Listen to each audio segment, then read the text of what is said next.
The alien ship broke through Earth's clouds like a black arrow. Thick gray smoke trailed behind it as it landed deep in a forest far from human cities. The ground shook. Birds flew away. Animals ran for shelter. Inside the ship, Commander Varnax stood tall. His skin was dark green with sharp black scales running along his back. His yellow eyes looked out the window. This was Earth. Finally. "This is a prey world," he said, loud enough for his team to hear. "Primitive, full of soft animals, this mission will be quick." The crew of 7 alien warriors chuckled. They were the best hunters in their galaxy. They had captured beasts from fire planets and hunted monsters from ice moons.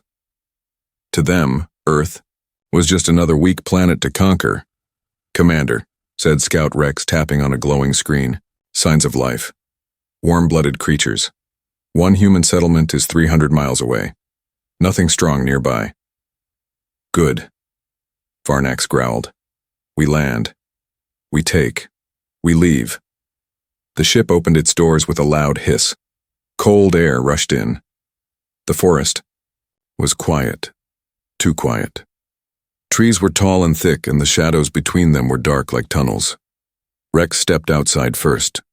He scanned the area with his tracker. No sign of danger. No movement. "See?" said one of the younger aliens, Thrin. "This planet is dead. What were they afraid of?" "Split up," the commander ordered. "Circle the area. Find something useful. Human tech, wild creatures, anything valuable." They obeyed, but only 10 minutes later, something strange happened. "Commander," a voice came through the comms. It was Rex. "I heard something. Wait." The signal went silent. Varnax narrowed his eyes. "Rex, respond." "Nothing. Location?" he asked. "South quadrant near the river," replied one of the others. The team moved fast, weapons ready. They reached the spot Rex had last reported from, but there was no Rex, only his helmet, cracked, and a pool of green alien blood. Thrin stepped back, eyes wide. "Where is his body?" "Scan again," Varnax ordered. A soft beep echoed. The scan showed nothing. "No body, no bones," one whispered. "There's something out there," another muttered. "Fall back to the ship," Varnax commanded. "Now!"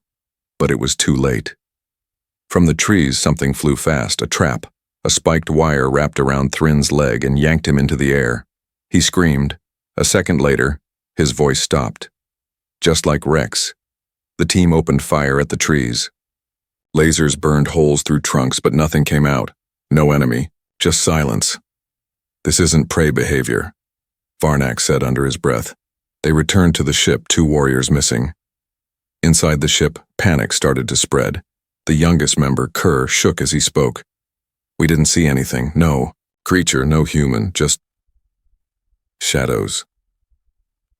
Varnax stared at the forest from the window. "Someone is watching us." That night, no one slept. They set up perimeter alarms and guard shifts, but at 3 a.m. one of the alarms went off. Varnax rushed to the screen. A camera near the outer field showed something moving. It was tall, 2 legs, holding something sharp. Not an animal. "A human?" Kerr asked. Varnax zoomed in. Yes, a human male. His face was covered in dirt and war paint. He had no armor, no guns, just a bow, knives, and traps. But he didn't run from the camera. He looked directly into it and smiled. Then he raised a severed alien arm, Rex's, and dropped it. The screen went black. "No," Varnax growled. "This is not a normal human." "Who is he?" Kerr whispered. The commander didn't answer, but he was thinking something dark, something he had never thought before, that maybe they were the prey now. Dark clouds gathered above the forest like silent watchers. The alien ship stood still in the clearing, but inside it, fear moved quickly. 2 warriors were already gone. No gunfire, no fight, just gone. Commander Varnax paced inside the control chamber. His sharp claws clicked against the metal floor. "No more mistakes," he said. "No more splitting up." The forest outside was quiet again. Too quiet. The kind of silence that warns of something watching. Varnax ordered 2 warriors to guard the ship and took the rest into the trees. The mission was no longer about collecting life forms, it was survival. Each alien had heat vision, motion trackers, and shock rifles. They believed they were ready, but Earth didn't fight with weapons. Earth fought with patience. As they walked deeper into the forest, shadows thickened. The air felt heavier. Varnax scanned every tree, every branch, but the forest stayed still. No wind, no birds, no sound. Then, something happened. Warrior Zell stepped on a patch of ground that clicked. "Wait," he began. Too late, the trap snapped. A sharpened wooden spike shot up from the ground straight through his chest. He let out a scream, dropped his weapon, and fell to the side. The other aliens aimed wildly at the trees. Still nothing moved. Varnax stared at the body. His best trap breaker. Dead by ancient wood and twine. "This isn't war," he whispered. "It's slaughter." From somewhere nearby, a voice echoed through the forest. It was human, but it didn't scream. It laughed, low, cold, and without fear. The team turned, shaking. "Where is he?" one asked. Their scanners showed nothing. No life forms, no movement. But then, motion flashed behind them. Another warrior, Lure, was pulled into the trees. A snare snapped around his waist and yanked him upward. His feet kicked, helplessly as he disappeared into the canopy. A second later, silence. Then something thudded to the ground. It was Lure's weapon, covered in blood. "Back to the ship," Varnax shouted. They ran. The trees seemed to lean in as they moved. Roots tripped them. Branches scratched. Something was pushing them, hurting them back. They reached the clearing, panting. But the ship was open. Smoke drifted from the entrance. And the 2 guards? Gone. Inside, red lights blinked. Emergency status. Someone, something, had entered while they were away. "Seal the ship," Varnax ordered. "Lock down." Kerr, the youngest, cried out, "Commander, look!" On the wall inside the ship, written in blood, were 6 words. "You broke the wrong planet." Varnax stared at the message, his heart racing. For the first time in his long life, the great hunter felt small. He turned on the ship's audio scanner and rewound the last hour's feed. What he heard chilled his bones. It was the sound of the ship's guards, screaming. Then came the sound of a human voice, calm, steady, whispering, "You think this is just forest, this is memory, this is pain, this is where Earth remembers." Varnax smashed the console. "Enough, we're leaving this cursed place." But the system responded with a flat voice. "Departure system locked, manual override required, outer wires severed." He froze. Whoever this human was, he had cut off their escape. They were trapped.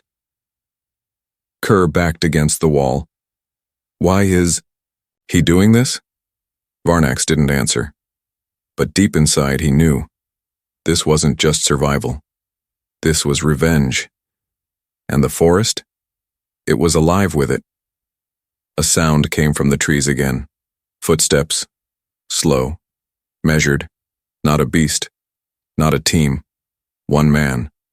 But Earth's most dangerous predator doesn't need an army, it only needs a reason, and now he had one. He didn't have a name anymore. Not one he used. He had once been a man with a family, a soldier, a father, a husband. But when the sky split open and fire rained down from orbit, when the aliens first came, his world ended. And now, only one thing remained inside him: the hunt. In the deep green shadows of the forest, he moved like a ghost. His skin was covered in ash. His hands were rough and scarred. He hadn't spoken to another human in 4 years, because he was the last. The aliens thought they were predators. He would teach them what real predators were. Inside the ship, fear spread like a virus. Varnax stood frozen as another scream echoed. From the tree line, cut off too quickly. Another warrior gone. Kerr, now shaking constantly, stared at the forest camera. "He's there again," They zoomed in. There he was, that same human, standing still on a large branch, like he owned the forest. He didn't flinch. He didn't blink. He just stared into the camera. His eyes were dark, but behind them was something wild, something ancient, not madness. Focus. A predator's focus. Who is he? Kerr whispered. Varnax didn't know, but he remembered Earth's old transmission files, the ones aliens used to laugh at, stories of hunters, warriors, creatures who survived even without machines. Was this human one of those stories? Or something worse? 3 aliens went out together, against Varnax's orders. They were tired of fear, angry, armed. They never returned. But their heads did. Left in a perfect line outside the ship at dawn, the message was clear. You are not welcome here. The crew barely ate. They didn't sleep. They didn't talk. They only watched. Watched for him. Sometimes they saw nothing. Sometimes they saw his eyes, glowing faintly from between trees, just long enough to be real. He didn't rush them, didn't charge. He waited, like all perfect hunters do. One evening, Varnax tried something desperate. He walked alone into the woods with a translator. He held up his claws and said, "Human, I offer peace." The forest answered with silence. Then, a voice. From behind a tree, rough, deep, human. You brought war to my planet. You lit our sky on fire. Now you run? You came to hunt, so I'll give you what you wanted. A branch snapped, behind Varnax. He turned fast. Nothing there. But when he looked back, the human was gone. Later that night, Kerr whispered, "He's not just a survivor. He's not normal." Varnax, eyes red from no sleep, said, "He's the last son of Earth." And then he added quietly, "Maybe. Earth made him this way." The next day, the human made his move. He didn't attack the ship. He attacked the sky. The crew watched as one of their satellites exploded in orbit. He had climbed the mountain, launched a spike bomb, hit it perfectly. The alien empire would not be receiving their distress call. And now, no help was coming. They were alone, trapped on Earth, with him. That night, Varnax watched an old Earth file on his private device, a video of a lion waiting in grass for hours before a single perfect strike. He looked outside. He's not the lion, he said to himself. He's the grass. The wind changed. It carried a scent the aliens didn't understand. Rage. Not human rage. Not emotional. Not loud. This was Earth's rage. The quiet kind. The kind that moves under your feet and waits in your lungs. Commander Varnax felt it first. A pressure in the air like something ancient had awakened. Something old. Something wild. Something that didn't like visitors. Kerr, the youngest alien, was outside the ship, checking motion sensors near the tree line. The sun had barely risen, casting long orange shadows. He bent down to check a device. Then he heard a low growl. He stood up slowly. A wolf. Not 1. 3. Not running. Not afraid. Just standing, watching him. And their eyes. They didn't blink. Kerr raised his rifle. One of the wolves snarled and took a step forward. Then something worse happened. From the opposite side, more eyes opened in the bushes. Yellow. Cold. Calculating. Not just wolves. A pack. Then something huge moved behind them. A bear, covered in old scars. One ear missing, and it wasn't afraid of lasers. Kerr screamed and fired wildly. The others rushed outside, but the animals had already vanished into the trees. Not a scratch. But the message was clear. They weren't just dealing with one human. Anymore, the planet itself had joined the fight. Animals don't act like this, one alien said. They don't work together. They do now, Varnax replied. He's part of the land. And now, so are they. That night, the noises changed. The forest didn't sleep. Owls screamed from trees. Wolves howled, but not at the moon, at the ship. Even insects filled the air in thick clouds. Cameras fogged over. External lights cracked under strange pressure. It was like the world wanted to shut their eyes. Inside, one alien asked, "Why doesn't he just kill us?" Varnax replied, "He doesn't want to kill us fast. He wants us to feel it. Like his people did. Like his world did," Kerr whispered. "But it's just him, right?" That was when the ship's outer alarm screamed. Not a motion alert, a hull breach. They rushed to the loading bay and found the door had been forced open. Not with tools, with roots. Thick, ancient tree roots had broken through the floor. Twisting, reaching, moving like snakes. "Impossible," one alien yelled. "This is metal." But it was happening. Earth was inside now. Outside the ship, hidden among the trees, the human watched. He had lived with the animals, shared their food, their pain, their silence. They didn't trust him at first, but when they saw what he did to the aliens, they began to follow his trail, smell his skin, hear his heart. He was no longer a visitor to the forest. He was part of its story, and the forest had a long memory. Back at the ship, one alien tried to escape. He ran blindly into the trees, screaming, breaking branches, calling for help that would never come. He didn't get far. Crows circled above. The forest swallowed his screams. They found only a piece of his armor the next day. No blood, just claw marks. Varnax stared into the trees. He whispered to himself, "Earth is alive." Kerr stepped forward. "What do we do?" Varnax didn't answer, because deep inside he had realized something. They never landed on Earth. They had stepped into its mouth. The forest had gone quiet again. Not peaceful. The kind of quiet just before lightning strikes. Inside the alien ship, only 3 were left now. Commander Varnax, Kerr, and the medic, Drux. The lights flickered. The air smelled of wet soil, blood, and failure. No one spoke. Because every time they spoke, something died. Varnax sat alone, watching an old recording. The human again.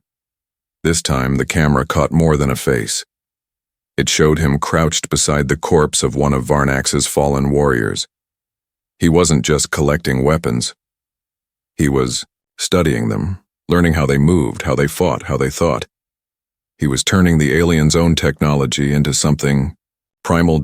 A knife made from alien steel tied to a wooden spear with roots. A shock grenade wired into a trap made of bones. He didn't just survive Earth, he understood it, and he had rewritten the rules of war. "He's not just a man," Drux said, from behind him. "He's becoming legend." Varnax turned slowly. "No, he's becoming something worse." Kerr, eyes sunken, asked, "Worse than a legend?" Varnax stood and walked to the exit hatch. "Yes," he said.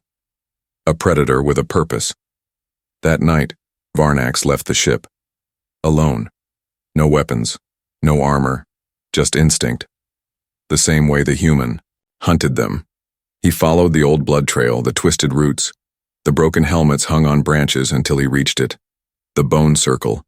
Alien skulls. Animal skulls. All placed in a wide ring. In the center stood a stake. On top of it, one of their mission flags burned and torn, covered in human writing. He stepped closer. The message was clear, carved in rough lines. "I am not prey. I am what waits in the E. Dark, you brought your war here, now die by your own code." "You read our language?" Varnax whispered to the empty air. But it wasn't empty. The human stepped out from behind a tree, no weapon in his hands, just calm eyes, sharp, focused. "I read your pain," he said. Varnax didn't move. The two stared at each other, hunter and hunted. Predator and predator. "I came to talk," Varnax said slowly. "No," the human replied. "You came to hunt. Now I return the favor. I lost soldiers. I lost a world. I followed my code." The human stepped closer, voice quiet and cold. then die by it. Suddenly, the human pulled something from his belt. Not a weapon. A small, cracked photo. A woman. A child.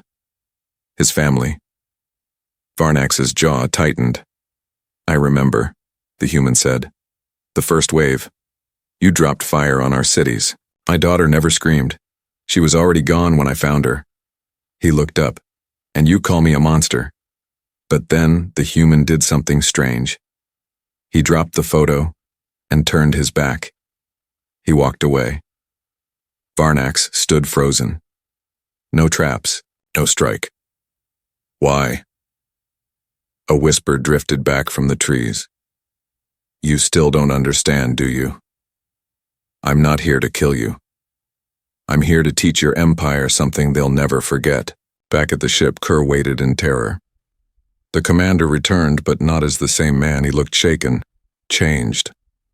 What happened? Kerr asked. Varnax replied softly, He let me live. Why? Varnax stared at the forest and answered, Because he wants me to carry the story. And from far above, watching from a satellite the human hadn't destroyed, the Empire saw something horrifying, a burning message, written with fire across the valley floor. Earth breeds predators. Commander Varnax walked back through the forest like a ghost. Every tree branch above him seemed to whisper. Every root under his boots felt like it moved. Just slightly. Behind him, there was no sound. No footsteps. But he knew the human was still. Watching, he always was. Back at the ship, Kerr stood at the edge of the hatch with wide, tired eyes. His claws gripped the wall. Commander? He asked. Varnax didn't answer. He entered the ship like a soldier walking into a tomb. Drux, the medic, looked up from a console. You're alive, he said. What did he do? Varnax sat down. He did nothing, Varnax whispered. And that's what scares me. The ship was in ruins. The main engine still offline, their communications dish, torn apart by birds, vines, and something far worse. Intent. No help was coming. No signals could go out. They were sealed in a cage, with no lock, only the sound of a forest growing louder each night. Kerr played back the security footage. His hands shook. He was here, he whispered. Last night. The video showed a flash of movement outside the ship, a figure crawling across the roof like a lizard. No sound. No alarms triggered. Just presence. At one point he looked straight at the camera. A slow smile, then a finger to his lips. Shh. Later that day, Drux found something far worse. A new message, this time inside the ship, scratched into the metal wall of the engine room. Not trapped with you. You're trapped with me. They all stared at it. Kerr finally broke. I want. Off this planet, he screamed. This isn't war, it's ritual. But the truth had already grown roots inside their minds. They were no longer a mission team. They were prey in a living test. Varnax went back to his private chamber. He opened an old data file, one from before the mission. It was a soldier report from another alien empire, one that had tried to take Earth 90 years ago. Their log entry? Retreat not possible, terrain is hostile. Ecosystem rejects intrusion. Human resistance is unnatural. Not prey, not warriors. Something in between. He had ignored it before. Now he understood. Earth was never a planet to conquer. It was a trial to survive. That night, the last power cells began to die. Lights dimmed, air recycling slowed. Something crawled into the vents, clawed feet, and a soft breathing. But when they checked, nothing was there. Only mud and tiny bare footprints. Drux tried to sleep. He dreamed of the human, not attacking, just staring. Through the metal walls, through his mind. He woke up choking, roots wrapped around his ankle. Alive. Moving. The next morning, Kerr was gone, his bunk empty. No sign of struggle, only one thing left behind, his helmet, filled with forest moss. On the inside, a single word was scratched. Understand. Varnax no longer felt like a commander. He stood in the main corridor, eyes hollow. He whispered, "It's not that he kills us." Drux looked at him. "Then what is it?" "He changes us," Varnax said. And he was right. Because the human wasn't just ending lives, he was erasing the predator inside them and leaving behind only the fear. From the trees, the human watched the ship's last lights fade.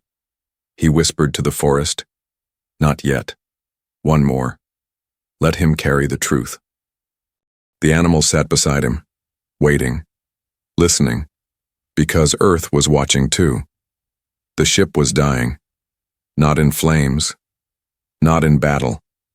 It was dying like a hunted animal, slow, breathless, alone. Its walls creaked, its systems blinked. The lights flickered, like fading stars, and inside, only one alien remained, Commander Varnax, the last. He walked the empty halls like a shadow, dragging his claws along the walls that once echoed with strength. Now they whispered back to him in silence. He entered the control room. Screens were black. Maps were useless. The galaxy felt 1,000 light-years away, and Earth was no longer a dot on a star chart. It was a force, a name they would whisper, in their empire if he ever made it back.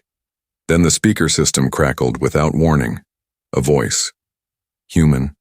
Slow. Calm. "You lived. Not because I spared you, but because Earth chose you as its witness." Varnax didn't reply. He just listened, because now, for the first time, he wanted to understand. Outside the ship, the forest had grown closer. The trees now leaned against the hull. Roots wrapped like vines around the landing gear. Birds watched from every branch. Wolves sat silent at the edge. Even insects moved in rhythm. It was not just a forest anymore. It was a jury, and Varnax was the story they would judge. He stepped outside. No armor, no weapon. The air was thick with mist, but the path ahead was clear, like the forest had opened it just for him. At the end of the path, he saw him, the human, standing on a rise, the morning sun at his back, barefoot, shirtless, a scar over his chest, eyes calm like still water hiding deep danger. Around him stood the beasts, bears, foxes, birds, all silent, all still, as if the entire planet waited for what he would say. Varnax walked up and dropped to one knee, not in weakness, in respect. "I thought Earth was prey," he said quietly. The human stepped forward, face unreadable.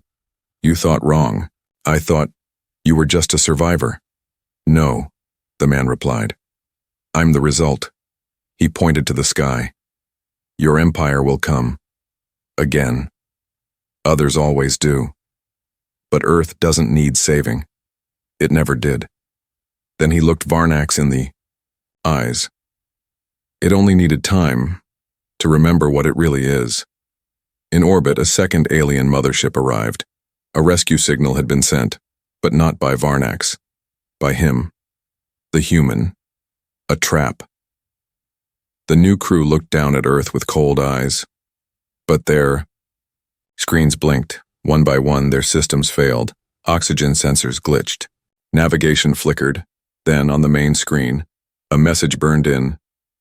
"Leave or be left." The screen went black, and from the forest, a single spike was launched into the sky. Homemade, simple, perfect. It struck their ship's solar sail, and the crew watched in horror as flames spread across the hull.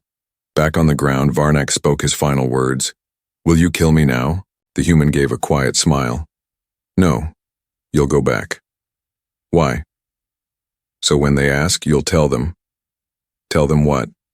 The human stepped back into the mist. "Tell them Earth doesn't breed prey." He paused, then finished. "It breeds warnings." Later, the Empire would find Varnax's escape pod drifting alone in space. No crew, no log, only one file left inside, a video of a man standing in the forest, smiling, and behind him, the planet itself, alive, aware, and ready.